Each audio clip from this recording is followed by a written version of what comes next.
थर के सहरा के एक बिल्कुल वीरान टुकड़े पर सूरज डूब रहा था। हवा में रेत के बारीक झर्रे उड़ रहे थे। चेक पोस्ट के करीब एक खूबसूरत पुलिस अफसर प्रिया राजपूत दीवार से टेक लगाए खड़ी सिगरेट के कश ले रही थी। वो 30 साल की बहादुर मगर अंदर से थकी हुई औरत थी। लंबी ड्यूटियां, खाली रातें और अकेलापन उसे अंदर तक खोखला कर चुके थे। उसकी आंखों में अनुशासन के साथ एक गहरी उदासी भी छिपी हुई थी। तभी दूर से एक काला चमकदार रोल्स रॉयस फैंटम आती दिखाई दी। प्रिया फौरन सीधी हुई और अपना हाथ रिवॉल्वर की होल्स्टर पर रख लिया। इस सुनसान मुकाम पर किसी गाड़ी का आना कोई आम बात नहीं थी। गाड़ी रुकी। नंबर प्लेट पर राजहंस खानदान का राजपूत शेर वाला निशान चमक रहा था। ड्राइवर सीट से एक लंबा चौड़ा शख्स उतरा। चाल में रौब और आंखों में एक अजीब सी गहराई थी। ये था अमीर अदीत राजहंस, एक बेहद दौलतमंद और रहस्यमय शख्सियत जिसके बारे में तस्करी, गैर कानूनी सौदों और सहरा में छुपे कारोबार के किस्से जयपुर से मुंबई तक मशहूर थे। अदीत राजहंस करीब आया, प्रिया को देखकर मुस्कुराया और बोला, नमस्ते अफसर जी। प्रिया ने ठंडे लहजे में जवाब दिया, ड्राइविंग लाइसेंस और गाड़ी के कागजात दिखाइए। उसकी आवाज कठोर थी मगर चेहरे पर हल्की सी उलझन थी। इतना अमीर आदमी इस वीराने में क्या कर रहा है? अदीत ने अपना चमड़े का वॉलेट निकाला, सुनहरे कार्ड्स के बीच से अपनी पहचान निकाली और बोला, मैं अमीर अदीत राजहंस हूँ। कुछ कारोबारी मुलाकातों के लिए जयपुर से बाहर जा रहा हूँ। प्रिया ने कागजात चेक किए मगर उसकी नजर गाड़ी के पिछले हिस्से पर ठहर गई। गाड़ी सामने से कुछ भारी लग रही थी, जैसे कुछ छिपाया गया हो। उसने हुक्म दिया, ट्रंक खोलिए। अदीत ने हल्की सी मुस्कुराहट दी, क्यों अफसर, क्या मैं तस्कर लगता हूँ? फिर उसने चाबी घुमाई, ट्रंक खुली। अंदर कुछ लग्जरी सूटकेस पड़े थे। प्रिया आगे बढ़ी, एक सूटकेस खोला। ऊपर महंगे कपड़े थे लेकिन नीचे कुछ सील बंद पैकेट नजर आए। ये क्या है? उसने पूछा। अदीत पास आया, उसकी सांस प्रिया के कंधे को छू गई। बस कुछ तोहफे मेरी बहन के लिए। मगर उसकी आंखों में कुछ और ही था जो सच नहीं लग रहा था। प्रिया ने रेडियो उठाया कि बैकअप कॉल करे मगर अदीत ने धीरे से उसका हाथ रोक लिया। रुकिए अफसर, इतनी जल्दी क्या है? रात लंबी है और आप अकेली लग रही हैं। अंदर चलते हैं, मसाला चाय पीते हैं, आराम से बात कर लेंगे। चेक पोस्ट की छोटी सी इमारत में अंधेरा और खामोशी थी। प्रिया ने एक पल सोचा, फिर मामला सुलझाने के लिए अंदर जाना बेहतर समझा। दोनों अंदर गए। दरवाजा बंद हुआ। बाहर रेत का तूफान उठने लगा, जैसे कोई चेतावनी दे रहा हो। अंदर सिर्फ एक मध्यम सा बल्ब जल रहा था। आपका नाम क्या है अफसर? अदीत ने चाय का कप देते हुए पूछा। प्रिया। उसने एक घूंट लिया। चाय में एक अजीब सी मिठास थी मगर उसने ध्यान नहीं दिया। बातें शुरू हुई। अदीत ने अपने आलीशान हवेलियों, प्राइवेट जेट्स और ताकत के किस्से सुनाए। प्रिया ने अपनी ड्यूटी, थकान और तन्हाई का जिक्र किया। आप बहुत थकी हुई लग रही हैं, अदीत ने नजरों को गहराते हुए कहा। काफी दिनों से उदास हूँ, प्रिया बेइख्तियार बोल पड़ी।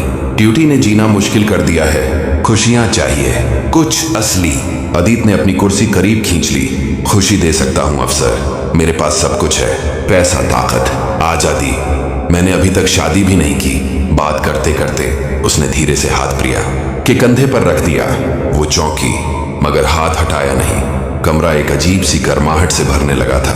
अदीत की आंखें उस पर जमी थीं जैसे कोई अपने शिकार का अंदाजा लगा रहा हो। तुम बहुत खूबसूरत हो प्रिया, इस यूनिफॉर्म में भी। उसका हाथ धीरे धीरे उसकी कमर तक पहुंच गया।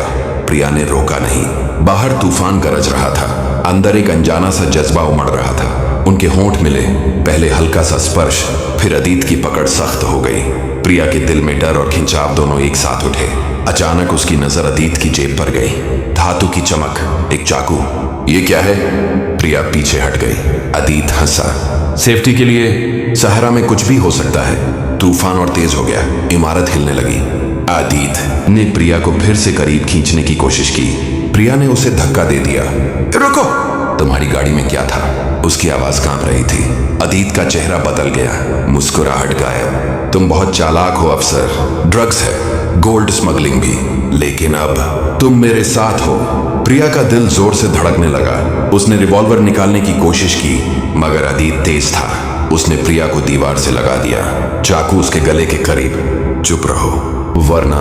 मगर प्रिया की आंखों में डर नहीं था, बस समझ थी। वो शांत लहजे में बोली, ठीक है, मैं तुम्हारे साथ हूं, लेकिन पहले बताओ तुम्हारी दौलत कितनी है? अदीत चौंका, फिर घमंड से मुस्कुराता हुआ बोला। प्रिया हल्के से मुस्कुराई। उसके मन में एक प्लान तैयार हो चुका था। वो करीब आई, अदीत के होंठों को हल्का सा छुआ और उसी पल उसके हाथ के पीछे छिपे रेडियो का बटन दबा दिया। बाहर तूफान अपने उरूज पर था। अदीत ने चाकू एक तरफ रख दिया और प्रिया को बाहों में खींच लिया। फासले मिटते गए। पसीने, खौफ और धड़कनों के बीच प्रिया को अपनी ही सांसों की गूंज सुनाई दे रही थी। अदीत बुरा हल्का सा बोला, अब तुम मेरी हो। वक़्त तेजी से खिसक रहा था। तभी बाहर से कोई आहट हुई। अदीत ठिठका। क्या है? प्रिया ने पूछा। कुछ नहीं, मगर उसी वक़्त रेडियो सिग्नल भेज चुका था। अदीत फिर पास आया, पकड़ और सख्त। उतने में रेडियो पर आवाज गूंजी, बैकअप पहुंच रहा है, पोजीशन होल्ड करें। अदीत के चेहरे का रंग उड़ गया। प्रिया ने मौका पाकर उसे जोर से धक्का दिया और रिवॉल्वर निकाल दी। हाथ ऊपर। अमीर अदीत राजहंस, तुम गिरफ्तार हो। दरवाजा खुला। पुलिस टीम अंदर आई। अदीत हैरान, गुस्से से कांपता हुआ, तुमने मुझे धोखा दिया? प्रिया के चेहरे पर सुकून भरी मुस्कान थी। ये मेरा काम है अदीत। टीम ने उसे हथकड़ी लगा दी। गाड़ी के ट्रंक से ड्रग्स और सोना बरामद हुआ। सब कुछ जैसे खत्म हो गया। मगर जब अदीत को ले जाया जा रहा था, उसने मुड़कर प्रिया की तरफ देखा। तो तुम मेरी दौलत चाहती हो? आओ, सब दे दूंगा। प्रिया कुछ पल को रुक गई। उसकी आंखों में वही पुरानी उदासी लौट आई। क्या वो सच में गलत कर रही थी? क्या खुशियों का रास्ता यही था? फिर उसने टीम से कहा, मैं इसे खुद हैंडल करूंगी, तुम लोग जाओ। पुलिस चली गई। प्रिया ने उसकी हथकड़ियां खोल दी। अदीत हैरत से देखता रह गया। ये क्या कर रही हो? प्रिया बोली, तुम्हारी दौलत चाहिए मुझे। अदीत मुस्कुराया, या फिर मेरा प्यार? प्रिया कुछ पल खामोश रही, फिर धीरे से बोली। अदीत ने उसका हाथ थाम लिया। दोनों गाड़ी में बैठ गए। प्रिया खिड़की से बाहर देख रही थी, मगर दिल कहीं और था। तुम्हें पता है, उसने आहिस्ता कहा, मैं बहुत अकेली हूँ, बहुत थक चुकी हूँ। इस यूनिफॉर्म ने मुझसे सब छीन लिया। नींद, मुस्कान, एहसास। आज न जाने क्यों तुमसे बात करके लगा जैसे मैं फिर से जी उठी हूँ। अदीत हल्का सा मुस्कुराया। उसकी आंखों में एक चमक थी। गाड़ी अब जयपुर के आलीशान इलाके में अमीर अदीत राजहंस की शानदार हवेली के दरवाजे पर पहुंच चुकी थी। ऊंचे गेट खुले। गार्डों ने सलामी दी। अंदर संगे मरमर के फर्श, दीवारों पर सोने की नक्काशी, हवा में चंदन और अगरबत्ती की महक घुली हुई थी। प्रिया ने चारों तरफ देखा। ये दुनिया उसके लिए बिल्कुल नई थी। अदीत हंसकर बोला, अब तुम मेरी मेहमान हो, या शायद उससे भी ज्यादा। प्रिया ने कोई जवाब नहीं दिया, बस मुस्कुरा दी। मगर उसके दिल की धड़कन तेज थी। खौफ, तजस्सुस और एक अजीब सा एहसास, सब एक साथ। रात के खाने के बाद अदीत बोला, चलो तुम्हें कुछ दिखाता हूँ। वो उसे हवेली के एक खुफिया कमरे में ले गया। दीवारों पर पुरानी तस्वीरें, दस्तावेज और एक बड़ा लोहे का तिजोरी जैसा सेफ। ये है मेरी असली दुनिया, अदीत ने धीमे से कहा, जो किसी को नहीं दिखाई जाती। प्रिया ने तस्वीरें देखी। सियासतदान, विदेशी तिजारती लोग और कुछ पुलिस अफसर भी। उसका चेहरा पीला पड़ गया। ये अंतर्राष्ट्रीय स्मगलिंग के पूरे सबूत थे। अदीत मुस्कुराया, अब तुम सब जान चुकी हो प्रिया। अब तुम मेरी राजदार हो। चाहो तो मलका बन जाओ, वरना रेत में गुम हो जाना। कमरे में सुनहरी रोशनी बिखरी हुई थी। अदीत और प्रिया आमने सामने खड़े। बाहर सहरा में ठंडी हवा थी, मगर अंदर का माहौल गर्म और खतरनाक। तो क्या तुम मेरी मलका बनने को तैयार हो? अदीत ने पूछा। प्रिया ने धीमी मुस्कान दी। शायद यही मेरा मुकद्दर है, रेत में खोने के बजाय रेत की मलका बन जाना। दोनों के बीच कुछ लम्हों की खामोशी फैल गई। अदीत ने उसके हाथ थाम लिए। तुम नहीं जानती ये दुनिया कितनी खतरनाक है। मेरे साथ रहोगी तो ऐश भी मिलेगा, दुश्मन भी बहुत होंगे।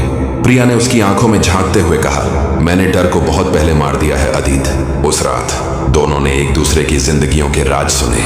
अदीत ने बताया कि कैसे उसने दौलत और ताकत से पूरा सुबह अपने काबू में किया। फिर वक्त बदला। एक दिन अदीत ने अपने चंद भरोसेमंद लोगों की मौजूदगी में प्रिया से शादी कर ली। हवेली के एक हिस्से में छोटी सी पर रहस्यमयी हिंदू रस्म हुई। मोमबत्तियों की मध्यम रोशनी, पीछे मंदिर की घंटियां और शंख की आवाज। प्रिया के चेहरे पर वह सुकून था जो बरसों से कहीं खो गया था। अदीत ने उसके लिए प्राइवेट सिक्योरिटी लगा दी। अब कोई भी बिना इजाजत उसकी बीवी तक नहीं पहुंच सकता था। दोनों ने साथ वक्त गुजारना शुरू किया। सुबह मसाला चाय, दोपहर में सहरा की सैर और रात को सितारों के नीचे लंबी बातें। प्रिया को लगा जैसे जिंदगी आखिरकार थमकर मुस्कुराती है। मगर सुकून कभी ज्यादा देर नहीं रुकता। एक रात जब अदीत मीटिंग के लिए बाहर गया हुआ था, प्रिया ने हवेली के अंदरूनी हिस्से से एक हल्की सी आवाज सुनी। उसने गार्ड से पूछा। वो चुप रहा। प्रिया खुद नीचे उतरी। एक खुफिया दरवाजा खुला था, अंदर अंधेरा, मगर मोबाइल की हल्की रोशनी झिलमिला रही थी। वो धीरे धीरे अंदर गई। सामने का मंजर देखकर उसकी सांस रुक गई। कुछ लोग मेज के इर्द गिर्द बैठे थे। नक्शे, जाली पासपोर्ट्स, पैसों के बंडल। आदित्य हिंदी में बोल रहा था, मुंबई पोर्ट पर कोई रुकावट नहीं होनी चाहिए। प्रिया के हाथ से मोबाइल गिर पड़ा। आवाज सुनते ही सब मुद्दे। आदित्य की नजरें प्रिया से मिली। अब वो मुस्कुराता आदमी नहीं, एक वहशी हुक्मरान नजर आ रहा था। प्रिया धीरे बोली, अब तुम सिर्फ मेरी बीवी नहीं, मेरे राजों की निगाहबान भी होगी। अगर जबान खोली तो ये हवेली तेरी कब्र बन जाएगा। प्रिया कुछ पल उसे देखती रही। उसकी आंखों में न डर था न गुस्सा, बस गहरी समझ। आदित्य, मैं अब तेरी बीवी हूं। तेरी इज्जत मेरी इज्जत है। जो करना है अपने लोगों और सिक्योरिटी के साथ कर। मैं दखल न दूंगी। अगर कभी मदद चाहिए तो बस कह देना, मैं साथ हूं। आदित्य के चेहरे पर पहली बार नरमी आई। वो मुस्कुराया। मुझे पता था तुम दूसरी औरतों जैसी नहीं, तुम समझदार हो प्रिया। प्रिया ने सर झुका लिया, मगर दिल में कुछ और ही चल रहा था। वो जानती थी कि अब उसका हर कदम एक नए खेल का हिस्सा है। आदित्य आगे बढ़कर उसका हाथ थामा। अब तुम मेरे साथ रहोगी, इन राजों की दीवारों के अंदर। बाहरी दुनिया से कोई रिश्ता नहीं। प्रिया ने हल्की मुस्कान के साथ कहा, ठीक है आदित्य, मैं तेरा साथ निभाऊंगी, क्योंकि अब मैं तेरी दुनिया का हिस्सा बन चुकी हूं। आदित्य ने गार्ड्स को हुक्म दिया कि उसकी सिक्योरिटी और बढ़ा दी जाए। अब वो प्रिया पर पूरी तरह भरोसा करने लगा था। उसे यकीन था कि वो पूरी तरह उसके कंट्रोल में है। मगर प्रिया के दिल में एक अलग आग जल रही थी। अंदर ही अंदर उसने फैसला कर लिया था कि अब वो उसी की दुनिया का हिस्सा बनकर उसी दुनिया को मिटा देगी। उसके चेहरे पर जो सुकून था वो दरअसल एक खामोश साजिश थी। अमीर आदित्य राजहंस को कहां खबर थी कि जिस औरत पर वो सबसे ज्यादा भरोसा कर रहा है वही एक दिन उसकी सबसे बड़ी सजा बनेगी। क्या प्रिया अब भी उस पर यकीन रखती है, या ये सिर्फ एक चेहरा है जिसके पीछे बदले की आग छिपी है? क्या आदित्य ने वाकई उसे धोखा दिया, या वो खुद किसी बड़ी चाल का शिकार है? क्या प्रिया बीवी बनकर हवेली को अंदर से तोड़ने का प्लान बना चुकी है? क्या उसने किसी करीबी गार्ड को अपने साथ मिला लिया, या हवेली में छुपे कैमरे और ट्रैकर लगा दिए? कब वो सच्ची बीवी बनी और कब दुश्मन की मासूमियत का नकाब पहना? क्या असल राज सिर्फ स्मगलिंग तक सीमित था, या इसके पीछे सियासी गद्दारी और इंटरनेशनल नेटवर्क भी था? क्या सजा अदालत देगी, या प्रिया ने खुद वो सजा दे दी जो कानून भी नहीं दे सकता? क्या उसने अपनी यूनिफॉर्म और ईमान दोनों बचा लिए, या उसे भारी कीमत चुकानी पड़ी?